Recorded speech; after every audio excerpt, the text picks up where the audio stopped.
Behold our castaways, King and Queen of Narnia. Rupee! Your Majesties.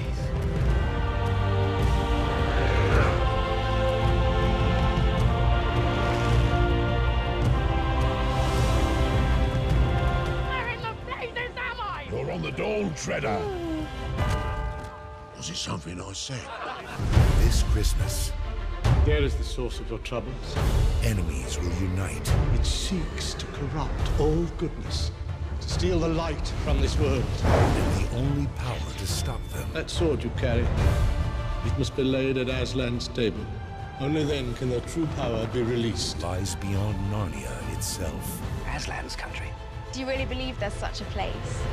We have nothing if not belief. Chronicles of Narnia, boy. Voyage of the Dawn Treader. Turn to the saga. The world of Narnia. Well, I tell you what, Narnia is cool, but not at goddamn midnight. No, not at midnight. Yeah. No, you're right about that. You know, Narnia was cool about, what, 30 years ago, I guess. Yeah, Because, man. I didn't see anybody dressed up as any lion when we went up there. There were no lions outside the door with kids dressed up as lions and mouses. And you know. Oh yeah, no. For this kind of film, you know, today with fantasy films and certain big sci-fi movies, you usually have people dressing up like characters. You got hobbits walking up to the theater. You got arm in arm with Wookiees and stormtroopers and all that kind of stuff. And Fucking, yeah. Batman standing behind, you know, Kids and, wearing glasses and scarves. Yeah. oh yeah, Harry Potter. No, this is that's one of the things that I think people are criticizing this movie for is that look, this is classic fantasy. You know, this is based on C.S. Lewis's Narnia Chronicles, but it's at this point now it doesn't feel as epic as all this other fantasy that we have coming out. No, because so many other fantasy films and books have ripped it off to the point where, it seems like watching this is like, oh, I've seen this before in another movie, and it's kind of cooler. And you're like, well, sorry, but this came before all that. But you're like, so? Yeah. Those other movies made it more exciting. Yeah, no, this is the third film. We had The Lion, the Witch, and the Wardrobe. Then the second one we had Prince Caspian. Yeah. And now this one they on the Dawn Treader. Which almost didn't get made. Well, that's the interesting thing here. You're right about that because I know some people are like, hey, wait, that mouse had this movie first, didn't he? It's like, what do you mean 20th Century Fox is releasing this? Disney was the ones that was supposed to do this, but They cut that shit loose. Take it. It was this son of a bitch will never be Harry Potter. yeah, we trying to get some of that Harry Potter money, bitch. We ain't hanging out with this line no more. We'll find another book. Not Aragon. Yeah, no, not that. But what happened was Walden is the co-producer on this. And so Disney came to Walden and said, wait a minute, you want how much for this? Because Disney wanted to put in $100 million, which is a lot of money, but Walden was like, well, we need about $40 million more. And they were like, Disney was like, well, take your ass on somewhere else then. We'll give it to you in Monopoly money, but that's about it. Throw in some McDonald's gift certificates or something. Yeah. But so they went around looking for a distributor, and everybody knew that in the end, 20th Century Fox was going to get it. And they did, and they helped co-produce the film, and so now they're releasing it. And Disney, even though they were talking about a whole bunch of other stuff, they were saying like, the usual creative differences and things like that. And some people were saying, well, that was the other thing. Prince Caspian didn't make as much money as The Lion, the Witch, and the Wardrobe. Which is what it comes down to. Yeah, it wasn't making money. That series was not making money for that studio. Yeah, it was like that. It was not the Harry Potter that they were hoping it would. No, it was funny because that lion, Aslan, went up to Mickey Mouse and Mickey Mouse is counting his money. It's like, Aslan, you owe me about $20 million more right here. I ain't got it. Get your ass out of my face and get my money. Meow, man. I'm sorry. Hey, 20th Century Fox, you want this bitch here? Because we ain't got nothing for him. No, so what? Yeah, and a lot of people are saying now that is probably a mistake because they said, listen, for people who are fans of the books, Prince Caspian is not the most popular book. Voyage of the Dawn Treader is the most popular book, and if you just wait, that one stands probably to make a little bit more money. But Disney, I want my money now. I know. So they greedy ass mouse. So they passed it on. And cheese, bitch, where's my fucking cheese?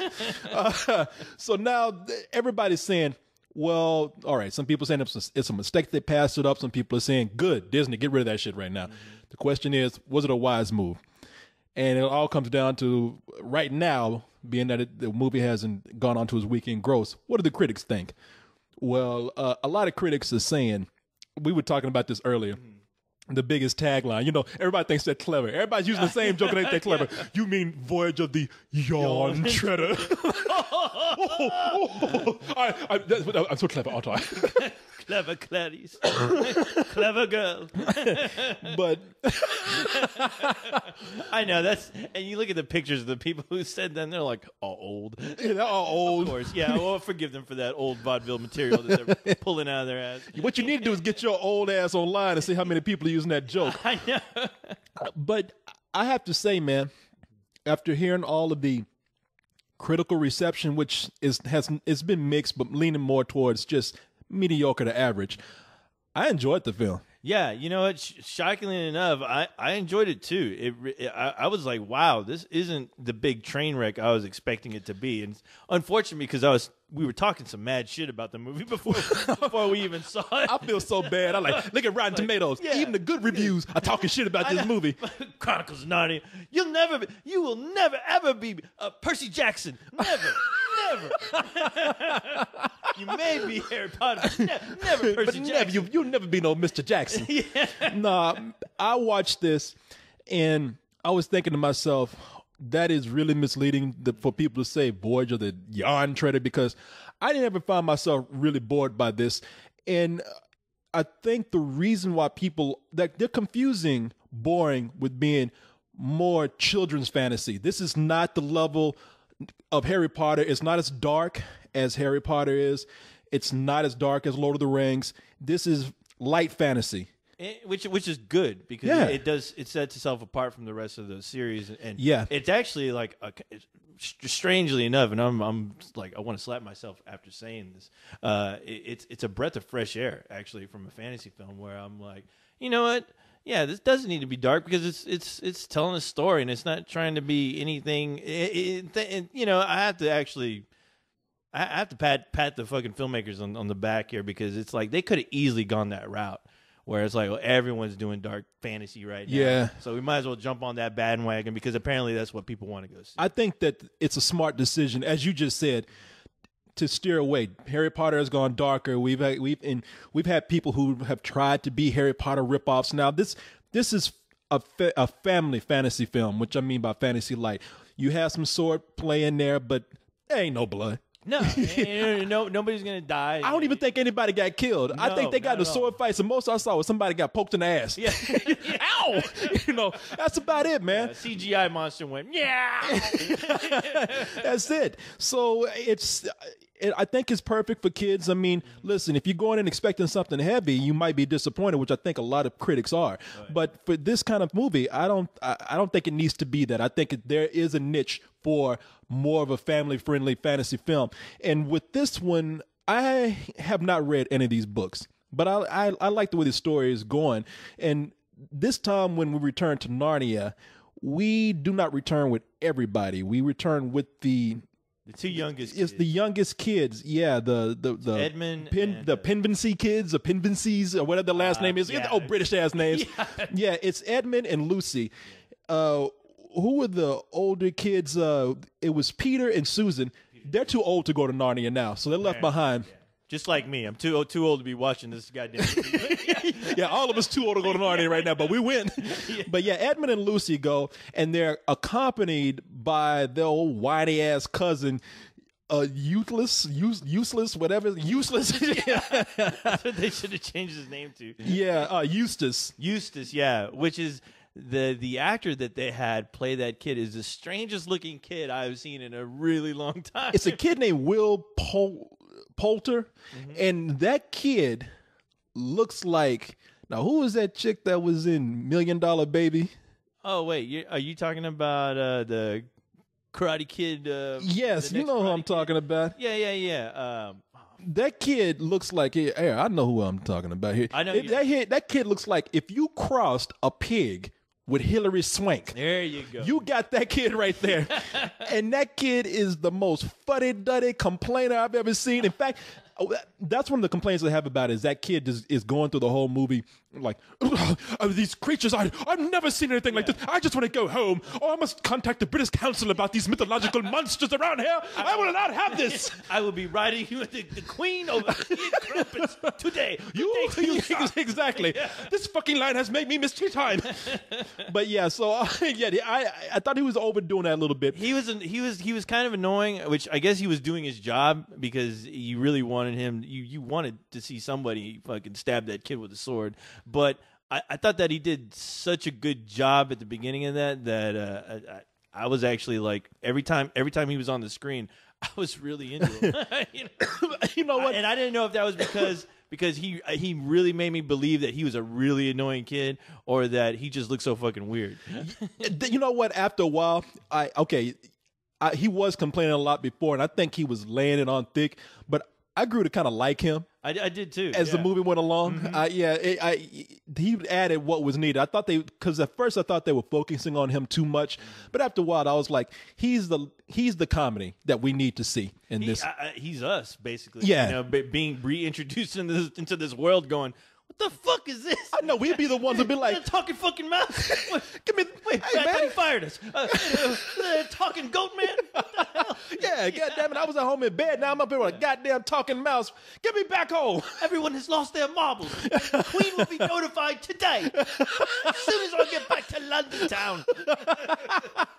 Well, they all have to get together back in Narnia, and see, this is what I'm talking about. Even though this goes back to some classic, old-fashioned fantasy. I mean, this is one of those classic books, one of the first, before all these movies start coming along. But like typical fantasy, they're on a quest, which in this case requires them to lift a curse from an evil island. There is the source of your troubles. Dark Island. A place where evil lurks. It can take any form. It can make your darkest dreams come true. It seeks to corrupt all goodness, to steal the light from this world. How do we stop it? You must break its spell.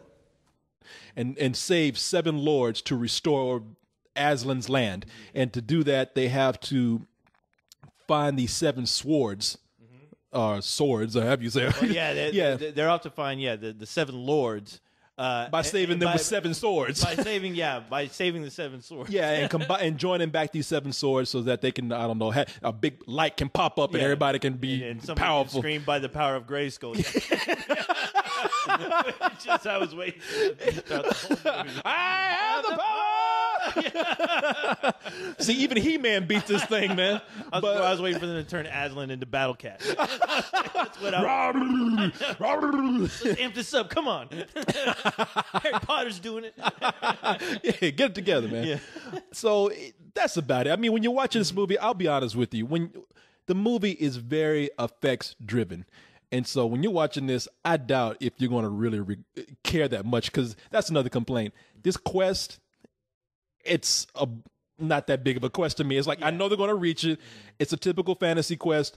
I'm not too interested in the end goal here. Yeah. What I want to see, I just want to see a bunch of magic shit.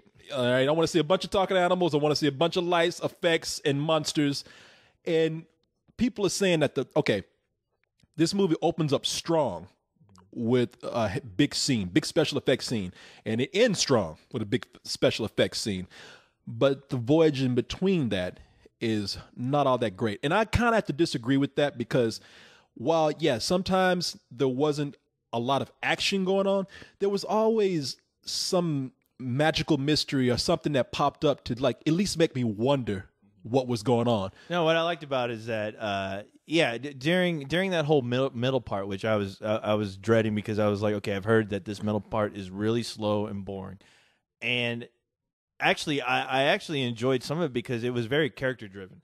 Yeah. As far as like a lot of the issues that these kids had, being involved with this whole world of Narnia, and problems that they've had with themselves, with their own family members, and just their status in Narnia. And I thought they fleshed that out pretty damn well to where I was like, okay, now you're bringing back some themes here that I'm familiar with, and actually you're making me kind of remember of these past two movies that had happened, to where I thought maybe this will be a standalone because it's been so long and I just didn't remember anything about the last two movies. But hearing these kids talk about, you know, like the one kid Edmund, he's still being haunted by that ice Tilda queen. Swinton as the ice queen. That chick has a vice grip on that dude's dick like you wouldn't believe, because he